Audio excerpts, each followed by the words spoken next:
नर्मदे हर।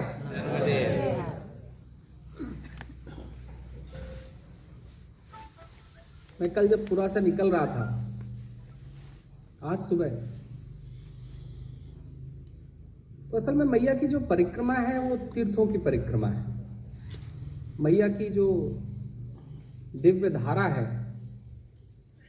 उस दिव्य प्रवाह में भारत का शायद ही कोई ऐसा सनातन अध्याय का, सनातन धर्म का कोई विराट पुरुष, कोई ऋषि, संत, महात्मा, जिन्होंने सनातन धर्म को इतना मजबूत किया, जिनके कारण हम आज तक सनातनी हैं, जिनके कारण हम मैया की पूजा कर पा रहे हैं, शायद ही है जो कोई मैया के तटों पर नहीं आया, सभी आए। तो मैया की परिक्रमा, मैया की दिव्य प्रवाह की परिक्रमा के साथ साथ मैया के दिव्य प्रवाह का आनंद लेने के लिए, तप करने के लिए, यज्ञ करने के लिए, ईश्वर के साथ संबंध बनाने के लिए, प्रायश्चित करने के लिए, ऋषि अपने ऋषि कुल की विद्याओं को जागृत करने के लिए मैया के तटों पर आए थे। तो मैं जब परिक्रमा कर रहा हूं तो एक बात बहुत तय थी कि मुझे मैया के परिक्रमा क्षेत्र में, उस तीर्थ क्षेत्र में तो चलना ही, आप तो तीर्थ क्षेत्र के वासी हैं, लेकिन साथ ही साथ उन इतिहास के स्थानों से भी मुझे जाना है जिनसे कहीं सनातन आधार निकल कर आया है। मैया की कुछ कृपा रही कि वो सारे तीर्थ निकलने के पहले किसी तरीके से कुछ पहुंचने के बाद मिले। बहुत सारे तीर्थ पहुंचने के पहले मैंने खोज लिए थे कौन कहां पे। तो घटना ये हुई कि जब मैं पुरा से निकल रहा था तो उस समय मैप देखने पे ध्यान आया कि आपके ये सेमल्टा के पास वो जो दीप्तिकेश्वर तीर्थ है, अब पता नहीं आप लोग आज की भाषा में उसको क्या कहते हैं, वहां दीप्तिकेश्वर तीर्थ है जहां पर ब्रह्मा, विष्णु और महेश जी तीनों ने आकर वहां पर प्रार्थना की थी और वहां पर पंच अपने अलग अलग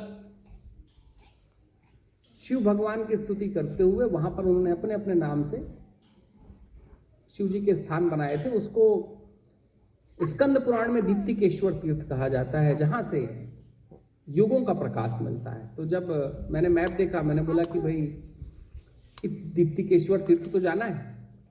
फिर लोगों ने बताया कि अगर दीप्तिकेश्वर तीर्थ अगर अपन चलते हैं गुरुदेव तो फिर करौली, फिर बोला ठीक है, दीप्तिकेश्वर तीर्थ एक दिन बाद जाएंगे, लेकिन करौली जरूर जाएंगे। करौली इसलिए जाएंगे क्योंकि करौली मैया ने बहुत पहले तय करके रख दिया था। जितेंद्र जी यहाँ साल भर पहले आए थे तो उन्होंने तय कर दिया था। तो एक बात तो थी कि मैया की कोई बड़ी माया है, मैया का कोई बहुत, मैया के बड़े भक्त हैं, तो वहां तक नहीं जाऊंगा तो मैया डांट लगाएगी। बोला 5 किलोमीटर चलेंगे और चलेंगे, चलने के लिए तो आए हैं, तो 5 किलोमीटर और ज्यादा चलेंगे लेकिन करौली जरूर आएंगे। तो हुआ ये भी था कि हम जब थोड़ा सा लेट हो रहे थे, आपको जो जानकारी मिली थी सही मिली थी कि 7 बजे तक पहुंचेंगे, लेकिन होता क्या है कि मैं बोला अगर 7 बजे तक मैं पहुंचूंगा और करौली 7 बजे पहुंचा तो मेरा स्नान विस्नान शाम का करते करते 8 बज जाएगी। 8 बजेगी तो आप लोगों से ऐसा मिलना कैसे होगा? फिर तो ठंडी का समय, कल बहुत ठंडी थी पीछे पुरा में, इतनी ठंडी थी कि लोग बैठ नहीं पा रहे थे। आज करौली वालों ने यहाँ पर मौसम बिल्कुल ठीक कर दिया, हम सब खुले में बैठे हुए हैं। तो मैया की कोई कृपा थी, मैं यहां तक आया, आना ही था, नहीं तो मैया बहुत डांट लगाती। असल में ये घटना इस पूरे निमाड़ क्षेत्र की है, ये घटना पूरे इस निमाड़ क्षेत्र की है।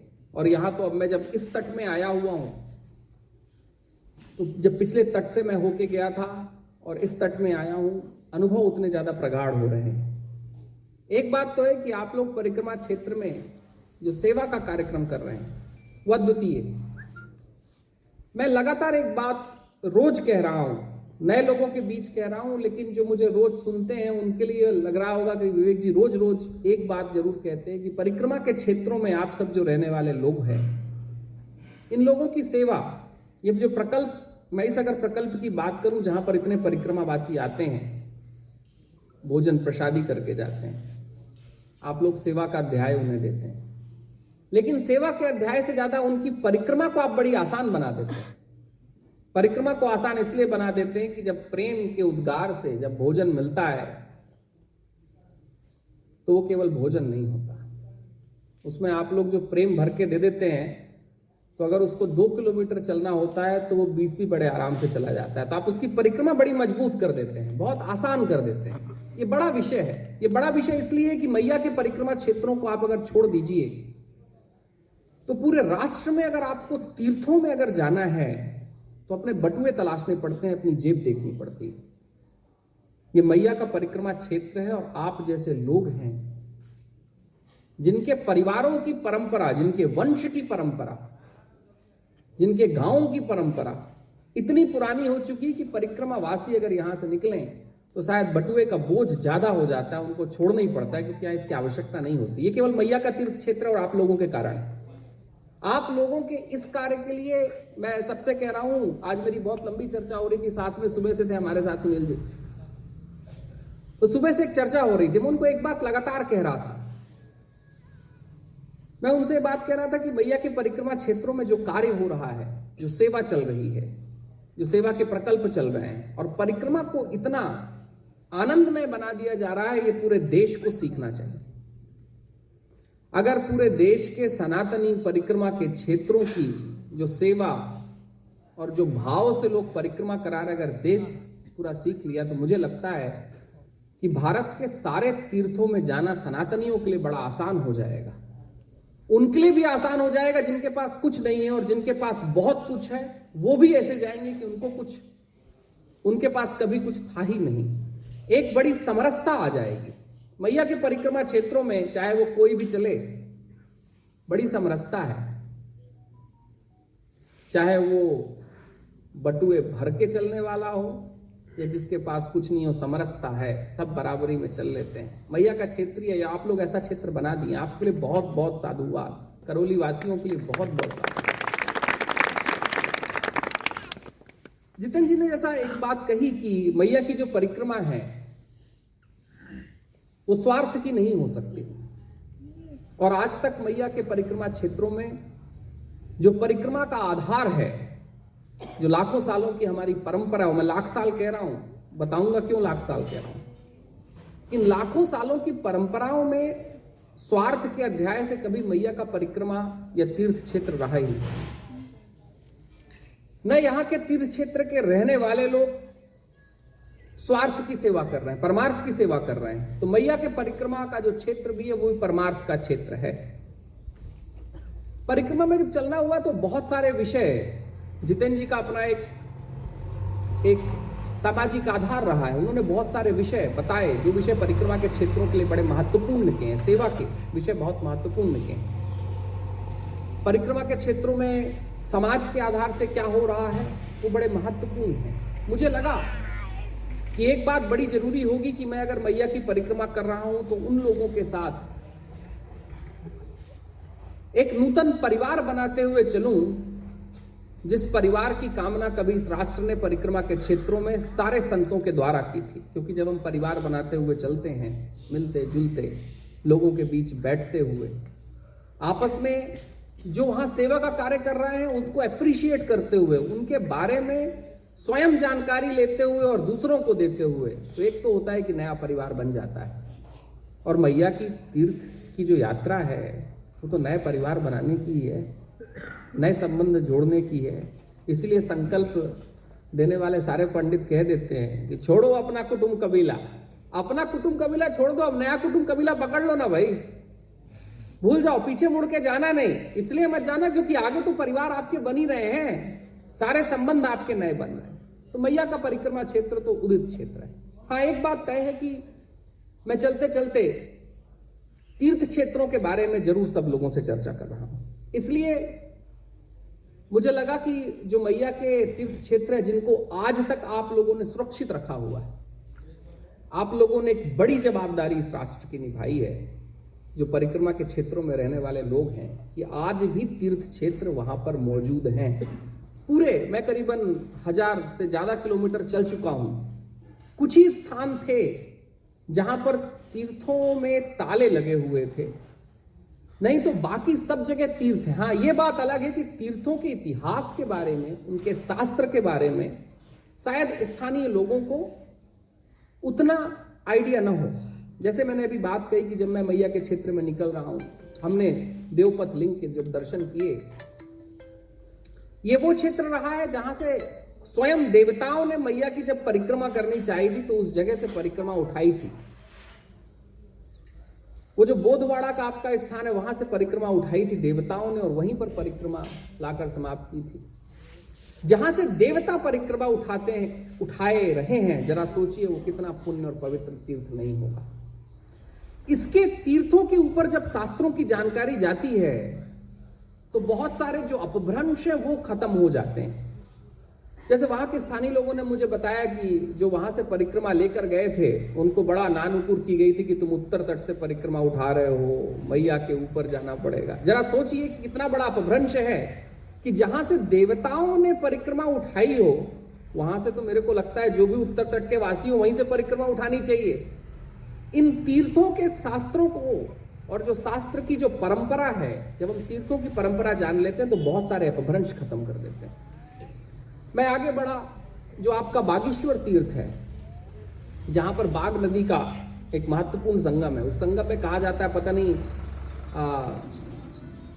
हम लोग मैंने उसको बहुत देखने की कोशिश की, हमें कहीं दिखाई नहीं दिया, लेकिन बागेश्वर तीर्थ जो रहा है उस जगह पर ऋषि वशिष्ठ और पराशर मुनि कई सारे गोत्रों के मुख्य हैं, वो दोनों वहां पर सतयुग राम जी के काल के पहले जब एक ब्रह्मदत्त करके एक सूर्यवंशी राजा हुए थे, जब उन्होंने यज्ञ और तपस्या की थी तो उनकी यज्ञ और तपस्या में कहीं ऋषि वशिष्ठ और पराशर मुनि आए थे।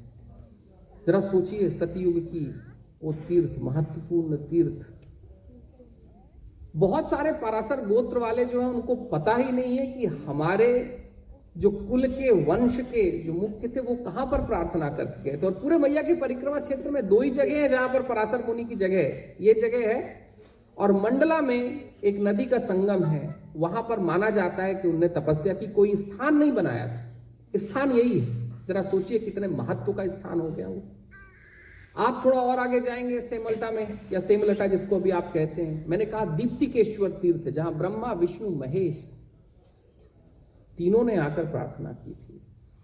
उसके और आगे जाएंगे तो उसके आगे जाएंगे तो एक वराह जी का, जब वराह रूप लेकर जब वेद गायब हो गए थे, जिससे हमारा पूरा सनातन धर्म निकल कर आया, जब वेदों को लेकर पताल में चले गए थे और हम लोग धर्महीन हो गए थे, तब वराह जी पाताल से उस असुर का वध करने के बाद वेदों को वापस लेके आए थे और इस जगह पर बैठकर कहीं पर उन्होंने वेदों को पुनः पूरे भारत को दे दिया था। बताइए कितना महत्वपूर्ण स्थान वो भारत की सनातन रीतियों का नहीं है। और आगे बढ़िए, इतने सारे तीर्थ है। मैं एक काम जरूर कर रहा हूं जो मैंने कल से आरंभ किया, नहीं तो मैं तो जो बाहर के लोग हैं उनको तीर्थों की ज्यादा जानकारी दे रहा था, क्योंकि आप लोगों ने तीर्थ को बचा के रखा। लेकिन कल पूरा वासियों का ऐसा कहना था कि नहीं, हमें उसके इतिहास के बारे में बताते हुए चलिए, क्योंकि अगर इतिहास सामने आ जाएगा तो जिस तीर्थ को आज तक आपके पूर्वजों ने, आप लोगों ने मेहनत करते हुए बचा के रखा है, शायद उस तीर्थ के इतिहास जब आएगा तो उसके प्रति परस्पर प्रेम, उसके प्रति आदर, हमारे बच्चों को उसकी जानकारी कहीं दसों हजार साल का एक नया इतिहास गढ़ देगी। क्योंकि सबके पास इतना समय नहीं होगा कि सब जाके इसका सारे पुराण पढ़ते रहे, सारे संहिताएं पढ़ते रहे। तो मैया के तो पूरा जो और आगे एक और जगह है, मैं भूल गया, जो आपसे बहुत करीब में है, जिसको आप लोग पता नहीं आज क्या कहते हैं, उसको इतिहास में वारधा कहा जाता था, वारधा घाट। वो आगे पड़ती, मैंने देख लिया, हम जाएंगे वहां पर, इसीलिए हमको सेमल्टा होते हुए वहां जाना है, जिसको बड़दा कहते। उसका इतिहास में नाम वारधा हुआ करता था, उसका भी एक कारण था। और अच्छा, ये जो आपका ये जो भागीरथ तीर्थ है, बागनाथ जिसको बागेश्वर जिनको कहते हैं, उनके पास जो वाग नदी का जो संगम है, मैया के परिक्रमा क्षेत्रों में वही स्थान है जहां पर कहा जाता है कि चामुंडा देवी का सदैव वास होता है। पूरे मैया के परिक्रमा क्षेत्रों में और कहीं नहीं है जहां पर चामुंडा देवी का सदैव वास होता है, और ये हमारे शास्त्र कहते हैं। तो आप लोगों के पास मैं एक बात कह रहा था उनको कि सारी चीजें मैया के क्षेत्र में अद्वितीय हो रही हैं। सेवा, लोगों का प्रेम, शायद यही मैया का परिक्रमा क्षेत्र है जहां व्यक्ति का नाम, उसका इतिहास, उसका राज्य, उसका कुल, उसका वंश कुछ नहीं पूछा जाता। पंडित जी तो पूजा कराते हैं तो बोलते भी हैं भैया अपना अपना गोत्र बोल दो, अपना अपना नाम बोल दो। मैया का परिक्रमा क्षेत्र ही ऐसा है जहां पर कुछ नहीं पूछा जाता, बस देखते साथ ही लोग समझ लेते हैं कि लठ है, अच्छा दाढ़ी थोड़ी बड़ी लग रही है, थोड़ा दस्त खाया हुआ लग रहा है, यानी कि परिक्रमा वाला है, बुलाओ, भोजन कराओ, अपने घर पे बिठाओ, पानी पिलाओ, कोई दूध। ये मैया का परिक्रमा क्षेत्र ही है और यह अद्वितीय है, क्योंकि यही भारत था। भारत में तीर्थ यात्री हुआ करते थे, कोई महिला पुरुष इस राज्य का उस राज्य का नहीं होता था। आप किसी और, अगर लोग तमिलनाडु में अगर आज जाएं और रामेश्वरम को छोड़कर और कहीं अगर वो यात्रा करने के लिए जाएं तो 5-6 लोगों को साथ में लेकर जाते हैं कि भाई भाषा नहीं आएगी। यहां तो हमको ऐसे लोग मिले जिनकी भाषा भी नहीं है। मुझे ओंकारेश्वर में मिले थे कुछ संत लोग जो उस तरफ के थे, तो उनको पता चला कि थोड़ा मेरा तमिलनाडु आना जाना होता है, तो वो भी परिक्रमा में निकलने वाले थे। मुझे दिखाई नहीं दिए, मुझे पता नहीं निकले या नहीं निकले। लेकिन देखिए कि यहां से अगर आपको कहीं मदुरई के बीच जंगलों में जाना हो तो आप 2-4-6 लोगों को साथ लेके जाएंगे कि भाषा नहीं आती, कौन क्या करेगा। मैया के तीर्थ क्षेत्रों में आप गूंगे भी हो जाए तो कोई फर्क नहीं पड़ता, आपको भोजन भी मिलेगा, पानी भी मिलेगा, आवाज भी मिलेगा, और अगर आप बोल नहीं पा रहे हैं तो बच्चे आपको इतना नर्मदे हर कराएंगे कि आपको मैया की कृपा से नर्मदे हर बोलना पड़ेगा। ये प्रताप है, और मैं ये बात बार बार इसलिए कह रहा हूं क्योंकि ये प्रताप आपका है, आपके पूर्वजों ने आपको दिया, उनके पूर्वजों ने। ये वंश की, कुल की, पूर्वजों की जो परंपरा है, मुझे लगता है कि ये बहुत बड़ा अर्पण आप सारे परिक्रमा क्षेत्रवासियों का है, जिनके कारण आज ये परिक्रमा संभव हो पा रही। मैं एक बात उनको कह रहा था और मैं लगातार ये बात कह रहा हूं, क्योंकि बहुत सारे, कई बार ऐसा होता है, लोग चाहते हैं कि कोई ऐसी बात की जाए कि मैया की परिक्रमा क्षेत्रों में वो सब कुछ चल रहा है। मैं मैया की दिव्यता की बात आपसे करूंगा। मैया की दिव्यता तो आपका जीवन दिख रहा है, मैया की दिव्यता का प्रताप आपके खेतों में दिख रहा है, आपके चेहरे पर दिख रहा है, आपकी वंश परंपरा में दिख रहा है। बच्चे जब नर्मदे हर बोल रहे हैं तो दिख रहा है मैया की दिव्यता कितनी है। मुझे कोई बताने की आवश्यकता नहीं। हाँ, मैया के दिव्य क्षेत्रों में तीर्थों की बात मैं हर जगह कर रहा हूं, आपको कुछ तीर्थों की बात बताई। मैं लगातार एक बात कह रहा था, हो क्या रहा है, और पता नहीं है आपका भी अनुभव है या नहीं। मेरा अनुभव ऐसा आया कि परिक्रमा के क्षेत्र में, तीर्थ क्षेत्रों में, मैंने ये बात 52 वाहिनी में कही थी और मुझे फिर से पीछे कुछ ऐसा दिखाई दिया, इसलिए वापस कहनी पड़ रही। और 52 वाहिनी वाले अगर कोई है क्या यहां पर, कोई 52 वाहिनी से आया हुआ है, उसको 52 वाहिनी कहिएगा, वो 52 वाहिनी है। थोड़ा क्या है कि अपभ्रंश के कारण बच्चे क्या कहने लगे हैं, बड़वानी के जो जवान बच्चे हैं, उन्होंने मुझसे जब बात निकल रही थी, तो बात निकली नहीं थी, ऐसी चर्चा चल रही थी इतिहास की, मुझे कहते हैं गुरुजी यहाँ पर बड़ के बड़े झाड़ हुआ करते थे इसलिए बड़वानी हो गया। अरे मतलब नहीं भैया, अब इतिहास सुन लो, उसका नाम 52 वाहिनी था। कुछ लोग बोल नहीं पाए तो बरवानी कर दिया, और अंग्रेज नहीं बोल पाए तो बड्डवानी कर दिया। तो अब बोले अगर तुम्हारे गांव का नाम तुम बड़ से बोलोगे बड़वानी, तो क्या होगा उन लाखों सालों के इतिहास का। तो 52 वाहिनी में मैंने एक बात कही थी कि हो ये रहा है कि परिक्रमा के क्षेत्रों में लोग आ गए हैं, मैया की कई ऐसी बातें होती हैं जो मुझे हर्ट करती हैं, मुझे दुख देती हैं। दुख इस बात का देती हैं कि आप वो सारे कार्य कर रहे हैं जो कहीं और नहीं चल रहे। मुझे आपको कुछ भी बताने की आवश्यकता नहीं है, केवल एक चीज कहने की आवश्यकता है कि हाँ, हमको तीर्थों के इतिहास को पुनर्स्थापित करना है, बस। बाकी सब चीजें मैया के क्षेत्र में चल रही हैं। होना तो ये चाहिए, मैं कल भी पूरा वासियों को कह के आया कि होना तो ये चाहिए कि पूरे भारत को यहां बुलाया जाए, बोला जाए सीख के जाओ थोड़ा मोड़ा, बाकी सब शायद बहुत कुछ सुधर जाएगा, देश में बहुत कुछ सुधर जाएगा अगर इस भारत में डेटा नंबर जो जितेंद्र जी के द्वारा, योगेश जी के द्वारा, जो मुझे बहुत सारे लोग चल रहे हैं जिन्होंने नंबर दिए हैं कि 7 लाख लोग अगर परिक्रमा करते हैं हर वर्ष, बता रहे हैं कि 7 लाख लोग परिक्रमा करते हैं। कुछ गाड़ियों से करते हैं, कुछ पैदल करते हैं। मैं डेटा को वेरीफाई नहीं कर सकता क्योंकि वो एक दूसरा विषय है। मैं कभी उस विषय पर जब परिक्रमा पूरी कर लूंगा तब वापस लौटूंगा। लेकिन अगर इतने लोग जो हमारे पास तकनीकी तथ्य हैं अगर कर रहे हैं और अगर वाकई वो परिक्रमा कर रहे हैं, तो मुझे लगता है ये 7 लाख लोग अगर वापस जाकर मैया के तीर्थ क्षेत्रों के बारे में, आप सबके बारे में, अपने अपने गांव में, अपने अपने कुलवंश की परंपराओं में अगर ये कहानी कहते हैं, तो भारत को बदलने में 10-12 साल से ऊपर का समय नहीं लगेगा। हम काशी और बनारस जाएंगे ना, तो ऐसा हो सकता है कि वहां बटुए तलाशने ना पड़े, वहां होटलों का व्यापार शायद बंद हो जाए। आप जैसे पाटीदार समिति के यहाँ जो लोग हैं, हो सकता है वहां दूसरे ऐसे समाज हो जाए जो तीर्थवासियों के लिए भोजन भी करें, व्यवस्था भी करें, रास्ता भी दिखाएं, और साथ ही साथ ये भी बताएं कि अगले जगह जहां जा रहे हो वहां मेरा रिश्तेदार बैठा है, वो तुम्हारी दूसरी व्यवस्था करेगा। ये महत्वपूर्ण चीज है। मैं परिक्रमा के क्षेत्रों में मैं चाहता हूं हम एप्रिसिएशन करते हुए चलें, सिखाते हुए नहीं। कुछ नहीं सिखाना है। मैया की दिव्यता अगर मैं आपको सिखाऊंगा, तो कल एक ही एग्जाम्पल मेरे सामने आया था कि अगर मिठाई की दुकान पर बैठकर अगर मैं मिठाई बनाने वाले से मिठाई के बारे में अच्छी बातें करता रहूंगा, तो या तो वो मूर्ख है तो मैं मूर्ख हूं।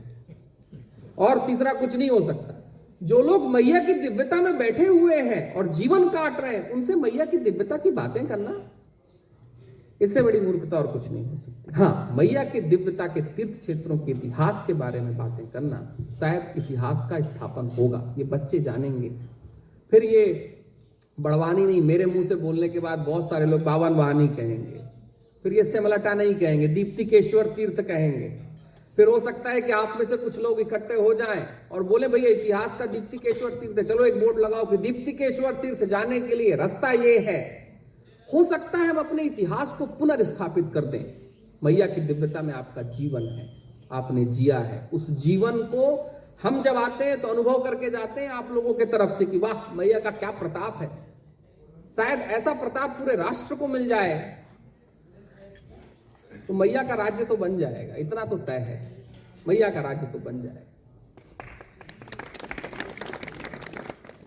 मैं आप लोगों के बीच आकर, आप लोगों से मिलकर, और इस पूरे तीर्थ क्षेत्र में जब मैं लगातार लोगों से मिल रहा हूं, और जो सामाजिक प्रयोग यहां किए जा रहे हैं, कई बार मैं आते आते खेती के बारे में बहुत सारी चीजों का जनरल नॉलेज ले लेता हूं। बोला आपको मैं तीर्थ बताऊंगा, आपको मुझे समाज बताना पड़ेगा। भाई यही तो समय है मेरे पास चलते चलते। तो मैं बहुत सारी चीजें देख रहा था और मैं उनसे लगातार प्रश्न कर रहा था।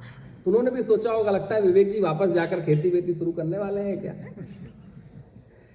मैं प्रश्न इसलिए कर रहा था क्योंकि जो सामाजिक प्रयोग, मैं आपके पीछे के गांव में था, पिपलिया गांव में, पाटीदार समाज के वहां लोग थे।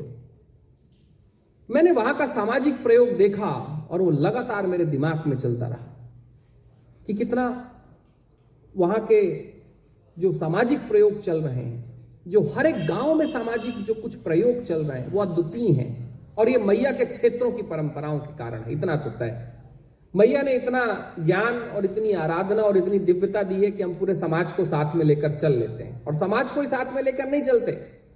जब मैं समाज की बात कर रहा हूं तो किसी पर्टिकुलर समाज की नहीं, जब समाज को साथ ले लेते हैं तो पूरे समाज को भी साथ ले लेते हैं। ये सीखने की कला है। मैया के परिक्रमा क्षेत्रों में मेरा एक मानना है कि चाहे वो संत कुल हो, वो हमारे इन क्षेत्रों में बैठे हुए जो संत कुल के लोग हैं जो सेवा दे रहे हैं, उनसे हमके सेवा के श्रम के अध्याय कहीं और गढ़ने चाहिए। अगर कोई गृहस्थ चल रहा है तो वो जाए अपने क्षेत्रों में बता के आए कि मैया के तीर्थ क्षेत्रों में क्या चल रहा है। क्या हमारे यहाँ चल सकता है ऐसा? क्या हमारे यहाँ कोई ऐसी यात्रा हो सकती है जहां जेब न देखा जाए? और इतने महीनों तक घटना तो ये है कि एक दिन के भंडारे चलते हैं जी, किसने नहीं किए? सबने किए। महीनों महीनों के भंडारे और महीनों महीनों की रोटियां। पिछले गांव में हमको कुछ महिलाएं मिली थी, वो अपने घर से रोज 15, 20, 25 रोटी बनाकर बेचती हैं, जितने परिक्रमा वासी होते हैं उनके लिए। अपने घर से रोटियां निकाल के देती हैं, क्योंकि बोलते हैं कि रोटियां ठीक होनी चाहिए। परिक्रमा वासी चल रहे हैं तो रोटियां हमारे हाथ की होंगी, तभी वो रोटियों से चल पाएंगे। सब्जी वब्जी तुम लोग बनाते रहो, पुरुष वर्ग सब्जी बनाते रहो, रोटियां हमसे जाएंगी। महिला हो, पुरुष हो, बच्चे हो, इनका जो योगदान है मैया की परिक्रमा में, आपके तीर्थ क्षेत्र में, वो अद्वितीय है। मैं उस अद्वितीय सहयोग को, योगदान को पूरे परिक्रमा वासियों की तरफ से बहुत बहुत साधुवाद देता हूं। और आप सबके बीच आकर मैं बड़ा प्रसन्न हूं। वापस आते रहूंगा। नर्मदे हर।